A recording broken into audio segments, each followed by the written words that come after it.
What's going on, guys? Another flashlight review for you today. Today we're looking at the Thrunite. This is the TN11S. Very interesting flashlight. You can see the plethora of accessories in the background, except for the batteries. The batteries are not included. By the way, awesome movie, if you guys have ever seen that. But anyway. Alright, so, very cool flashlight. Top output on this is 830 lumens. You do get two different extension tubes here. Okay, something to note, in order to get the 830 lumens, you need either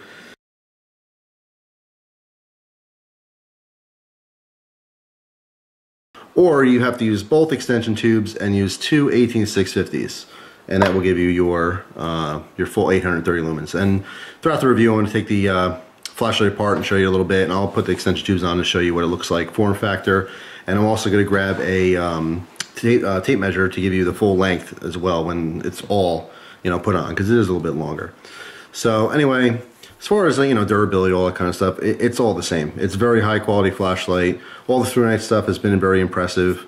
You know, the knurling is fantastic. The anodization on it is awesome. Buttons, the rubber, everything's really cool.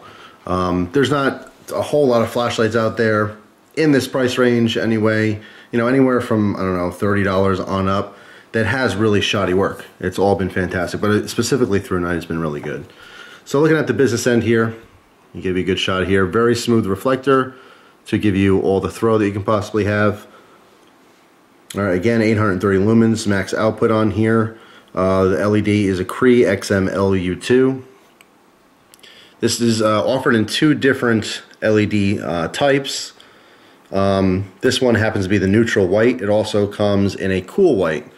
And we're going to show you the beam shots at the end of the video, and you're going to see that this does have a, well, more neutral white. It's definitely more of a pure white to me compared to other LEDs, which have slightly a bluish tint. So, very interesting. Of course, the exposed crenulated bezel here. A lot of people talk about these are great for striking and everything else, you know, for defense purposes. Of course, you know, obviously you poke someone in the eye with something with some corners and edges, it's going to hurt a little bit. But what I like about these on every flashlight is if you happen to have the flashlight on, it allows light to pour out the sides to let you know that it is on. It's not, you know, out of the question that you turn a light on and put it down for a second and might forget that it's already on. So I like the fact that, you know, crenulated bezels do allow the light to be exposed out the side. That's how I like them. I'm not specifically looking for something, you know, for defense. I have other things for that. Speaking of defense, what's really cool, you cycle through your modes with this secondary button on the side. But of course, like some other models, if you just go straight to that button, it'll go straight to your strobe for defense. So you don't have to cycle through a bunch of different modes. You go right to that button and it's going to be your strobe. Now if I hold this down, you'll see that it changes the frequency or the wavelengths of the strobe, which is a superior type of strobe.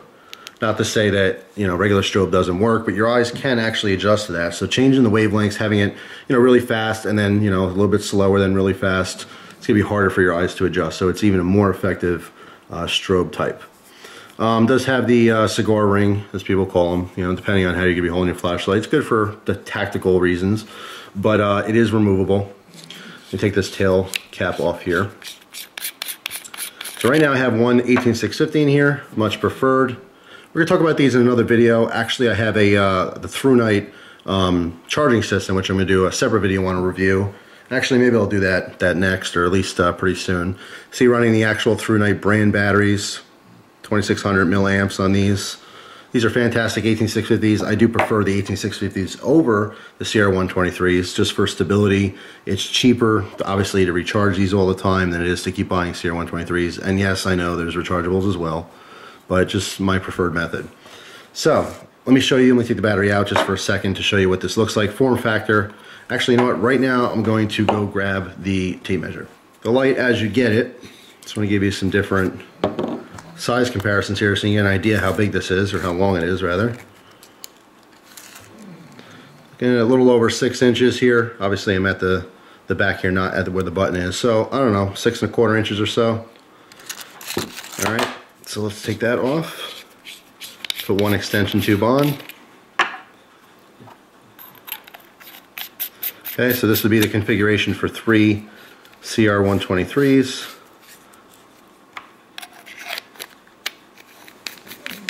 Obviously, it's going to be a little bit longer. Some people don't mind the longer flashlights. You do get a pocket clip with this. All right, so obviously, if you're going to use a pocket clip, you're not going to keep extending this bigger and bigger. It's just not going to fit in the pocket. It's not practical.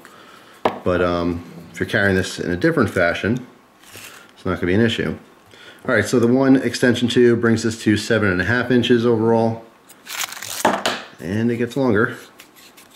And as Christina had pointed out to me in looking at this light, if you want things to be even, you could, of course, take the main body tube off first, put an extension tube on underneath the head, so you have basically... Or put these two at this end, so this way this is still near the tail cap. Yeah, exactly. That's actually the most practical way if you still want to use this tactical ring. Mm-hmm. You put the extension tubes behind the head and then, of course, the body tube. Okay? So, interesting point. So, thanks for pointing that out. It's good to have two people looking at stuff. Get those random things, tidbits. And of course, you could always probably buy more of these tubes and just continue on. Yeah, if you wanted to, you could go nuts with that. It'll just give you longer run times. So let's pop these 18650s in here. So I'm going to show the modes on this anyway. There we go. Just give you a measurement of its longest form. Something to note here too, this does come with the tube. If you're using the CR123s, you can use this, I guess you can, not really extension tube, but just basically a buffer to keep them from rattling a little bit. Keep in mind, if you do use 3, this only holds 2, so you might get a little bit of a rattle with the 3 or the 4 CR123s. So the full length on this, and its longest configuration is just under 9 inches, which is a pretty long flashlight. But anyway, just want to go through some of these modes here. When you use the tail clicky on here, reverse switch, move this stuff out of the way a little bit. Yeah, just so you can see, stainless steel pocket clip. All right, which kind of, it's nice because it matches the two-tone with that stainless bezel. And then your spare O-rings. Of course, the tube for the CR123s. And Thrunite's awesome lanyard. If you haven't seen this before in other videos, they have one of the best lanyards. And I do save these. Like I said, I usually don't use them on the flashlights, but I do find other uses for them because they're pretty cool. So, yeah, so you have your tail clicky on here. Like most of them, you can go halfway and just have a momentary on, or you can click it for constant on, okay? Once you're on, you use that side button here to change to your modes, and it's going to cycle through all the modes starting with low. Your low mode is 9.4 lumens. You get about 130 hours. Again, depending on your battery configuration, the run times may change. Next up is the medium mode. Medium is 424.7 lumens for 3 hours. Visually, it didn't look that different, right? I mean, we already filmed the beam shots because it's nighttime here. Me and Christina are out there and looking at it from, physically looking at 9.4 lumens on low and then switching to, 424.7 lumens. It didn't look like that much of a transition. To me, it almost looked like maybe 100 lumens or something. So just something to note there. But that runtime is for 3 hours, and then we switch it over to high, which again, in this configuration with both 18650s, it's going to be the full 830 lumens, and it's going to be a 80-minute runtime. And then once you go to strobe, you'll get 2.7 hours on that same 830 lumens. So that's how it cycles through. Very simple. I'm going to talk about the sheath a little bit here. I actually like the sheath, but I have to take this apart now. You can't put it in a wall like that in the sheath? Well, you wouldn't be able to close the top, I don't believe. Well, it's open on the bottom. Let's see here. Well, I could be wrong. Look at that. I am wrong. So you can use the sheath in any configuration. So there it is. Let me actually pull this down even further. Get that full Velcro snap. All right. So there you go. Interesting. I do like the sheath. It is good quality.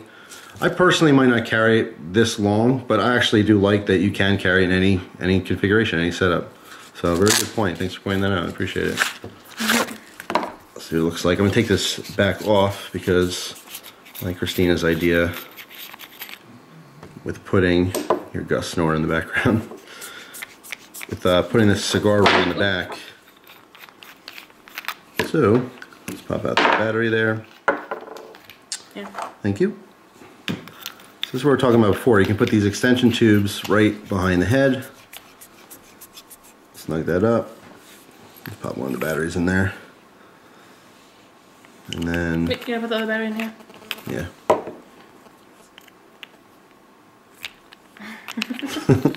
By the way, there is... a Franken flashlight. Yeah. There is reverse polarity protection on this flashlight in case you put your batteries in the wrong way. It will not damage the circuitry at all, which is very nice. And, you know, not to say it's very shameful or anything, but some people put the batteries in the wrong way. And sometimes with lesser quality flashlights, it will actually damage the flashlight, if not ruin it completely. So anyway, if you want to use it, I mean, this is a little long for this particular type of grip, but of course, that's configuration you may want to use. So let me pop this back off again real quick.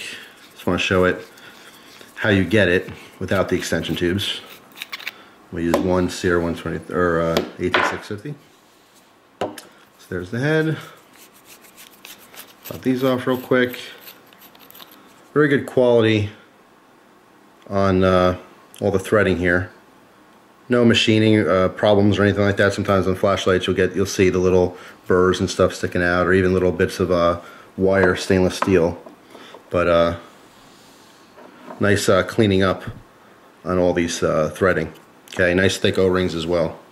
So solid seals. Pop this battery back in. Alright, so here's the original configuration, and I just want to show you this with the cigar style ring there, finger ring in the sheath. See, it still sticks out the bottom, but not nearly as much as the other ones. But I do actually like this style sheath, and this is not an overly large flashlight. I mean, this is something that's practical that I could and probably will actually carry on my person, maybe weak side. It's not ridiculous. Some of the bigger flashlights, which I do love, of course, they pump out tons of light, but they're just way too big, way too heavy, and cumbersome, kind of awkward to actually carry in your person. This is something that's very, you know, possible to carry around in EDC every day if you want to go for a slightly larger flashlight. So, very cool. Really, really awesome light. These were $100. They were $99. Now they're on sale for $59.95. Again, this is the TN11S from Thrunite. I'll put a link directly to the store. There are a couple different dealers that sell their flashlight, but I like using the Thrunite store. I just go direct through them. You get some of the best prices actually directly from them. But of course, if you do have a local dealer that you would like to support, they carry the Thrunite lights, use them. I always suggest going with the cheapest price you can find, but these being on sale right now, it's the cheapest I saw. So $59.95, 830 lumens. A lot of people, when you're looking at flashlights, they kind of go, you know, what's the highest output compared to what am I going to pay for it? And that's how, you know, it's not everything you need to know about a flashlight. There's a lot more to the story than that. But a lot of people at the end of the day go, well, how much money for how much lumens, you know? So that's where you're going to expect 830 lumens for $60. But you're going to get a quality package, some very simple features on this, nothing crazy. No strobe, I don't miss that. I'm not big on or excuse me, not strobe, SOS mode. I'm not really big on that. But really cool flashlight. I highly recommend it. It's very cool. So we got some beam shots here outside in front of the house. This is the Thrunite TN11S. And I'm going to show you a couple of the modes here. But first off, we're going to kick it off right on high. This is the 830 lumens. I'm going to kind of pan across here a little bit. This is a good balance of throw and flood. I mean, I test a lot of flashlights in the front here, sometimes on camera, sometimes not, but I usually use that bench as kind of a benchmark, you know, no pun intended there, but I, you know, compare what I'm seeing now to past flashlights and such. The one thing I noticed right away, I'm here with Christina too, and she grabbed one of her Thrunites, the pocket tie 2, right? Yeah. This one has a very white beam, and sometimes when you're dealing with flashlights, when you have just one flashlight and you're playing with that one, you can't really, you know, compare or notice the difference in the tints, you know, the color changes. But this one is a very vibrant, straight white as opposed to some of the bluish tinted LEDs. So very cool. Like I said, nice, you know, combination of throw and spill. I'm getting a nice wide beam here, but of course the center is nice and bright. I don't see like a specific hot spot in the center either. You know what I mean? You know what I'm talking about? Yeah. Yeah. So, really nice. Of course, no artifacts or anything like that. If you move it towards the snow, you can kind of see a little bit of a... Yeah, you see kind of the ring. And you see that in the viewfinder as well. And once again, I always say it, but in person it is a lot brighter than what you're actually seeing, you know, through the camera. Even eye picks up a lot more light. Now that side button is going to cycle through our different modes. So when I click it once, it goes to strobe, and it'll cycle back from low, which is actually pretty nice. I mean, being that the moon is barely out, you get a little bit of moonlight out here, but even in this mode here, I can still see out to the bench, just obviously not as clearly. Camera's not picking up much at all, but pump it up to medium. Not much of a difference between... yeah, low and medium. Yeah, they're pretty close, at least visually anyway. And of course, high is a significant difference. And then back to strobe. And it's just cycling through, low, medium, high, strobe. You turn the flashlight off and you just hit that button, it automatically goes right to strobe on.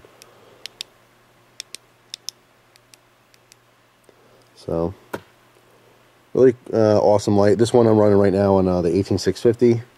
I've been a big fan of those as of late. The CR123 lights, if there's one that takes two, obviously, you know, if it's capable, I will definitely choose the 18650 over it for a lot of reasons. And I may make a video talking about that specifically in the future. But let me give you a shot up here in the trees a little bit. Let's see. Let me give you a shot straight up here. Sorry about the breath, it is cold down here. Let this focus a little bit. Trying to angle the camera just right. You can see way up in the trees. You know, in person, it's got to be throwing, I don't know, 30, 40 foot wide beam, but it's, you know, the center of it where it's at its brightest is probably, what, 10, 15 feet or so? Mm-hmm. It's pretty cool. And those trees are at least 50, 60 feet tall. So, it's impressive. Very impressive. If you guys, you can't see it on the, in person you could see, it's a little lightsaber effect. Yeah, the lightsaber effect. It's really cool. It's very misty out here, but on the camera you can't really tell. But anyway, awesome flashlight. Very happy with this one. And that's pretty much it for now. You see, this is the calm before the storm. We're waiting for another 10 inches of snow here, so anyway. Oh yeah, show the pavement so you can do like a before and after. Before and after. Yeah. Well, there it is. There's my path. I made a walking path. You see, that's the lazy shoveling, so I have to show my whole driveway. Path up to the car, and then top of the driveway is done. So anyway, there you go. There's some beam shots of this flashlight. Thanks for watching, guys. Hope you have a great day, and we will see you soon. Take care.